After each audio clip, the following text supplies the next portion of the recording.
Mummy చెప్పు నాన్న. మా న్యూ ఇయర్ పార్టీ ఉంది మా రోజు. పర్మిషన్ కావాలి, ఫ్రెండ్స్తో బాగా ఎంజాయ్ చేసుకోవాలమ్మా. ఏమొద్దు నాన్న, వచ్చేసరికి లేట్ అవుతుంది కదా, వెళ్ళి పడుకో. ప్లీజ్ ప్లీజ్ ప్లీజ్ మా, ఇది ఒకసారి ఒప్పుకోమా. న్యూ ఇయర్ కదా, ఫ్రెండ్స్తో బాగా ఎంజాయ్ చేసుకోవాలి. ఒకే ఒకసారి చాలు. సరే మీ నాన్నని అడుగు, ఆయన ఒప్పుకుంటే వెళ్ళిరా.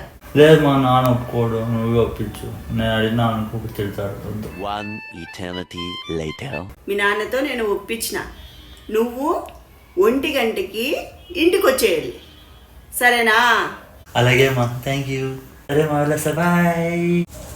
బంగారం, ఇవాళ 31st కదా, ఫ్రెండ్స్ పార్టీ పే చేస్తాను ప్లీజ్. ఏంటి? ఎందుకు? ఏం అవసరం? నేను ఉన్నాగా, అతను ఎంజాయ్ చేయండి. December 31st night new year గ్రాండ్గా చేసుకుందాం. కాదురా, ఫ్రెండ్స్ ఇన్వైట్ చేశారు కదా, ఇది ఒక్కసారి పే చేస్తాను ప్లీజ్. ఓ అవునా, సరేలేండి. అయితే సేమ్ డ్రెస్సెస్ తీసేయండి, వెళ్ళండి. ఓకే. సేమ్ డ్రెస్సెసా? ఎందుకు? అంటే పార్టీ అన్నారు కదా, నేను కూడా వస్తాను.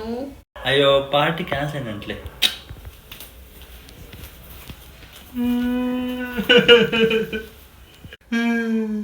ఈ పిల్లలకి కలిసిపోయేదాం కంటే పంట నిద్రపోతే మేలుపోయా.